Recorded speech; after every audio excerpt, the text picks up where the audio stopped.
السلام عليكم ورحمة الله وبركاته. اللهم صل وسلم وبارك على سيدنا محمد وعلى آله وصحبه أجمعين. طبعا النهاردة عامل حلقة عشان نتكلم على آخر الأحداث على الساحة الرياضية المصرية، وبصراحة أكيد مش هتكلم على كل الأحداث. شايفين فيديوهات كتير قوي على صفقات الأهلي، صفقات الزمالك، قصص كتير جدا، بس مش هو ده اللي أنا جاي أتكلم فيه.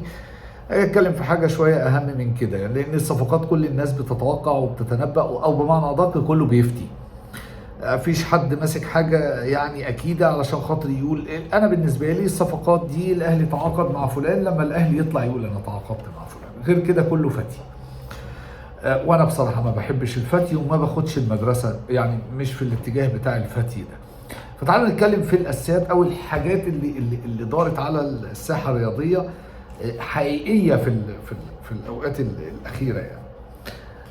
انا بس اتكلم على ان في اخبار كتير جدا طالعه، ولا خلينا نخلي محمد شريف الاول على جنب. خلينا نتكلم في نادي الزمالك، لان بصراحه بيحصل في نادي الزمالك حاجه مهمه جدا. انا كنت شايفها كانت فشل، بس لا، واضح انها تقريبا تجربه هتنجح. انا بتكلم على جون ادوارد للزمالك، تعاقد معاه كمدير رياضي لنادي الزمالك.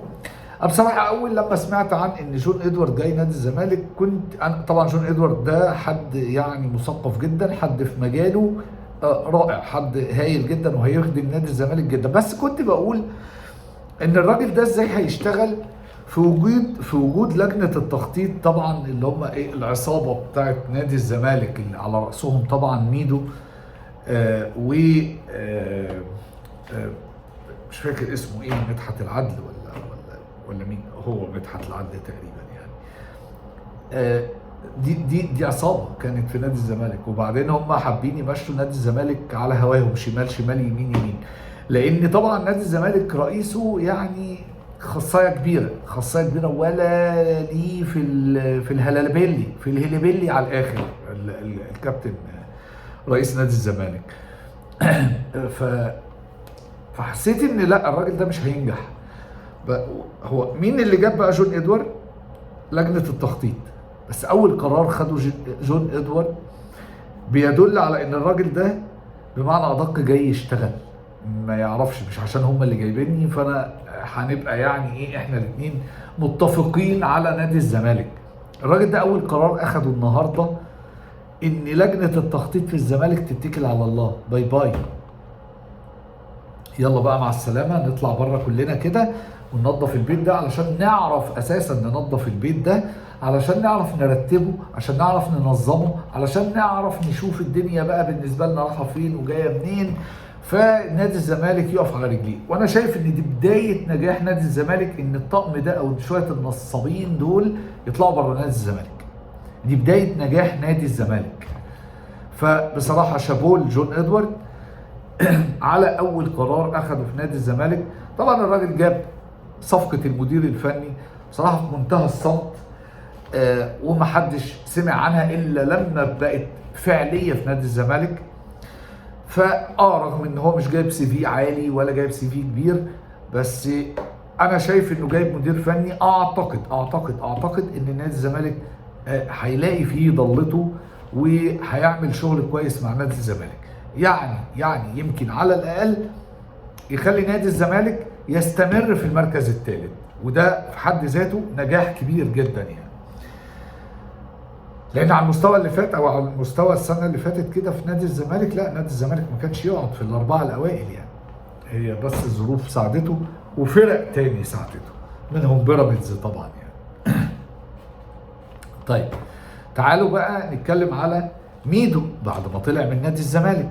طب احنا شفنا ميدو وهو في لجنة التخطيط في نادي الزمالك كان بيتكلم على الاهلي ازاي، وكان بيتكلم على لعيبة النادي الاهلي بطريقة شكلها ازاي. طب ميدو دلوقتي ناوي يعمل برنامج في التلفزيون، ما هو ما وراهوش حاجة. ميدو هو ما وراهوش حاجة يعني. ميدو يا اما بيدرب شوية، يا اما بيخرب في نادي الزمالك شوية، يا اما بيطلع بقى كاعلامي يخرب في عقولنا احنا شوية. طيب نادي الزمالك ميدو هيشتغل دلوقتي في قناة تعتبر قناة محايدة، فاذا ان هو لما هيجي يتكلم على لعيبة النادي الاهلي هيتكلم بحياد، قصدي بنفاق. طب هو انا مش قادر افهم الناس دي بتحترم نفسها ازاي. والله ما قادر افهم الناس دي. نفسي هو يطلع كده معايا في مناظره يقول لي هو بيحترم مش في مناظره، هو بس يطلع في فيديو دقيقه ونص يقول لي هو بيحترم نفسه ازاي. لما امبارح وهو رئيس لجنه التخطيط في نادي الزمالك بيتكلم عن النادي الاهلي بالطريقه اللي كان بيتكلم فيها طول ما هو رئيس لجنه التخطيط، ولما يبقى اعلامي بكره ويقعد على كرسي قناه محايده هيتكلم على النادي الاهلي ازاي وهيتكلم على لعيبته ازاي. منتهى النفاق والرياء اللي في الدنيا، يعني حتى يكتب عند الله كذابا. هو ميدو. طيب نطلع بقى بره ميدو، نطلع بره نادي الزمالك شويه ونروح للنادي الاهلي. وزي ما قلت في البدايه انا ما بحبش الفتي، بس انا ما بتكلمش على فتي، انا بتكلم على لعيب انا شايف انه قرب تاني بصوره كبيره جدا جدا جدا وبصوره واضحه من النادي الاهلي، الا وهو محمد شريف. ومش حابب اقول هو بقى رجع او ما رجعش، هيرجع مش هيرجع، بس انا رايي في محمد شريف انه لا، محمد شريف يرجع النادي الاهلي، لانه محمد شريف لما طلع من النادي الاهلي ما طلعش بشكل وحش، ما طلعش عشان الراجل مقصر، لا محمد شريف مهاجم محترم جدا، يكون معاك كسبورت لوسام ابو علي، علشان وسام ابو علي مش هيلاحق على كل البطولات اللي الاهلي هيدخلها لوحده، مش هيعرف يأدي ده لوحده. جراديشار انا شايف ان جراديشار راجل ممتاز جدا جدا جدا وواعد جدا جدا جدا بحكم سنه، لكن جراديشار انا شايف انه يبقى احسن لو ما لعبش 9. جراديشار يلعب 9 ونص، يلعب تحت راس الحرب، يزيد مع راس الحرب، هو يجي من تحت، هيبقى ممتاز جدا جدا جدا، احسن من انه يلعب بوكس، يلعب 9 صريح مهاجم صندوق. انا شايف ان جراديشار مش احسن حاجه في الحته دي. يبقى هو ده اللي كنت حابب اقوله بالنسبه لمحمد شريف وبالنسبه لجون ادوارد من نادي الزمالك. وعشان ما اطولش عليكم، هو ده كل اللي كنت حابب اقوله. واتمنى ما ننساش اللايك والشير، واشوفكم على خير.